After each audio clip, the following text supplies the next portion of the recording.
I'm not demonizing the real estate industry. I think that there's a role for all of us to play in building a better future for New York and for New Yorkers, but I do think it involves a different kind of partnership than what has traditionally been the case.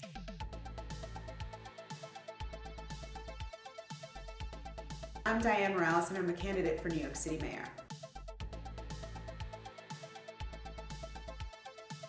I was a renter for many years after college and graduate school, and upon actually returning to New York when I became a single mom. And I bought my first house in 2002, and I've been there ever since. New York really fails to provide affordable, accessible housing to the majority of New Yorkers. Our market is completely skewed towards the wealthy, and that has significantly contributed to some of the challenges that we're experiencing today.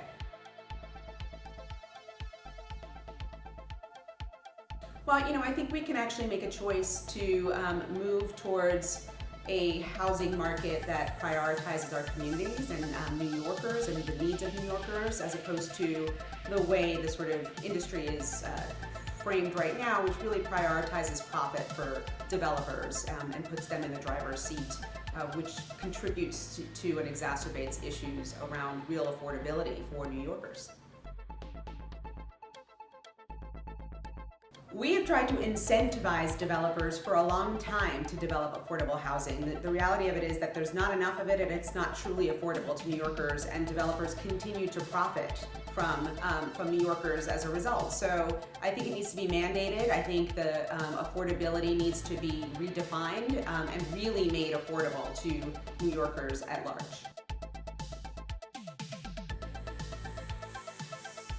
I think that most New Yorkers would actually really benefit from a social housing model that would help contribute to truly affordable housing for everyone. We invest right now, whether we're talking about through tax incentives or subsidies, we invest quite a bit in the housing market. I would look first at redirecting those funds into social housing models, into community land trusts, into cooperative housing models. Again, that partner with nonprofit affordable housing developers that are community-based, and that give communities a real seat at the table.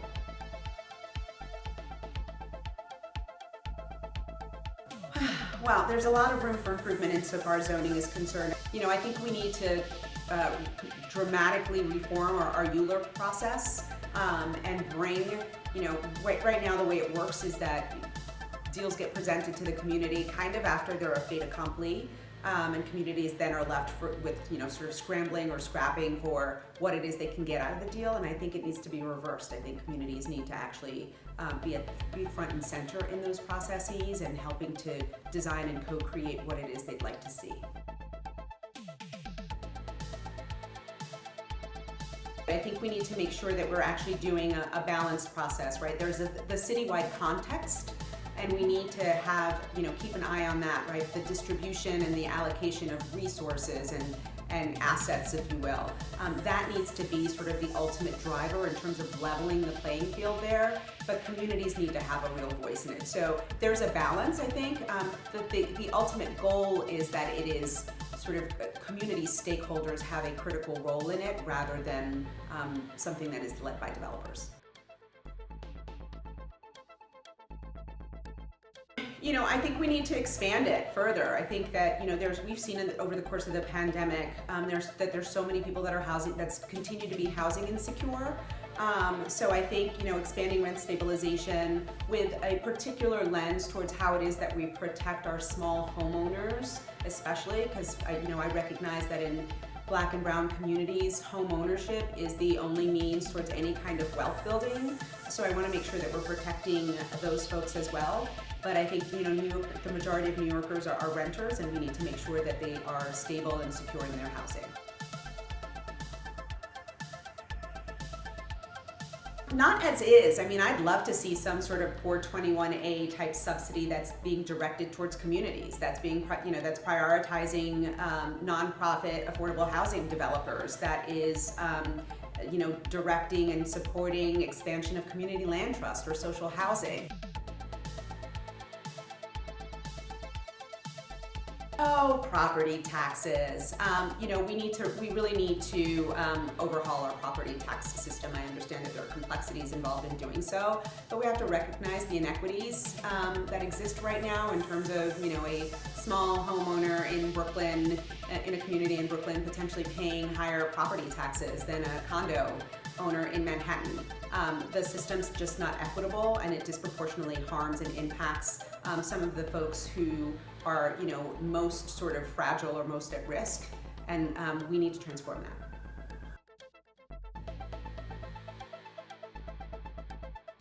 I haven't really thought about that much, but I think if someone is able to afford a second home, then they should probably be paying additional taxes on that second home.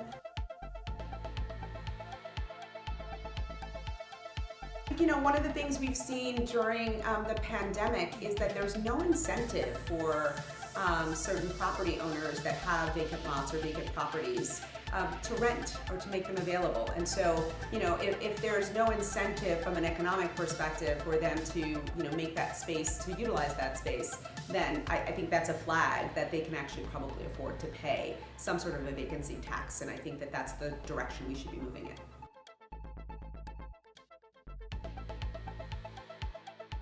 I love the idea of protecting and, providing that incentive, that sort of protection to small and mid-sized businesses in particular, in terms of their ability to not just renew their leases, but to also have some sort of commercial rent control so that they are not being priced out and, unable to maintain their businesses.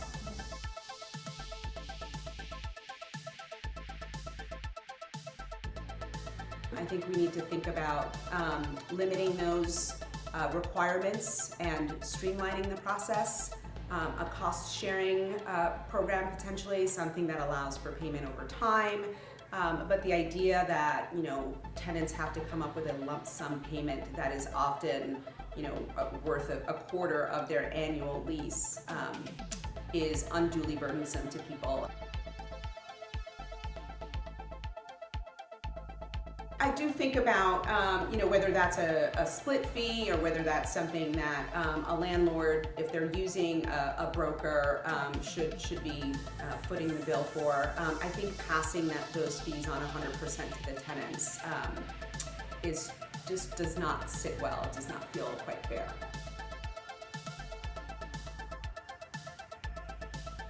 There's been a consistent divestment from NYCHA over the decades since it became primarily black and brown. And we need to focus on and prioritize keeping NYCHA public, first of all, as a public resource. We need to reinvest in NYCHA developments and create jobs for NYCHA tenants so that they actually can be accountable and responsible for some of the work that needs to be done, while also obviously increasing the investment so that the maintenance backlog can be addressed. That's also part of why one of the things that I've done is to recommend as part of my platform, the creation of a tenant-owned property management corporation in at least one development in each borough to start off with, so that we can begin to not just fully fund NYCHA, but give residents the control. And part of that would come as part of a $1.5 billion investment that I would make in NYCHA in year one. I would seek that to be matched by the state, and obviously advocate in DC for additional funding and support.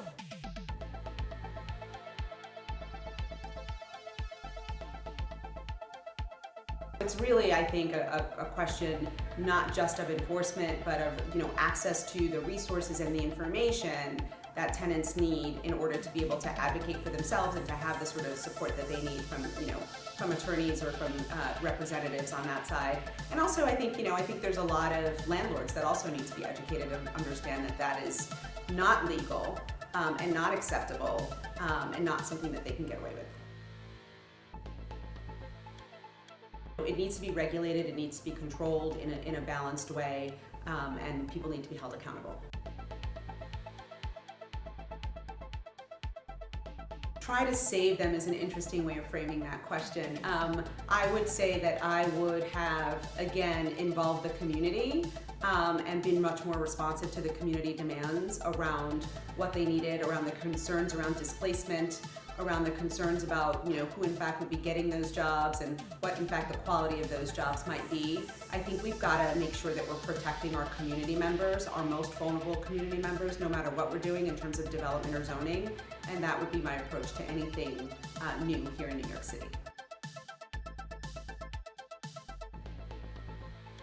I am and I have been a supporter of the cancel rent movement, but we also have to find a way to protect our small homeowners, because we have to recognize that, again, for many of our low-income Black and brown communities, owning a home is their only sort of means towards any kind of wealth building.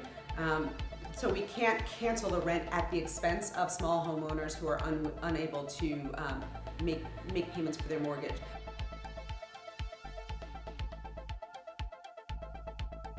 I think this current framework and the model of speculative housing that we have here in the city and commodification of housing contributes dramatically to gentrification. Developers decide what they think is the next up-and-coming area, and that's where they make the investments. I live in Bed-Stuy. I was born and raised in Bed-Stuy. I've raised my children here, and we have watched as that has happened over the last 20 years in particular here in this community. It is a problem, and we need to address it by transforming how it is that we do housing in the city.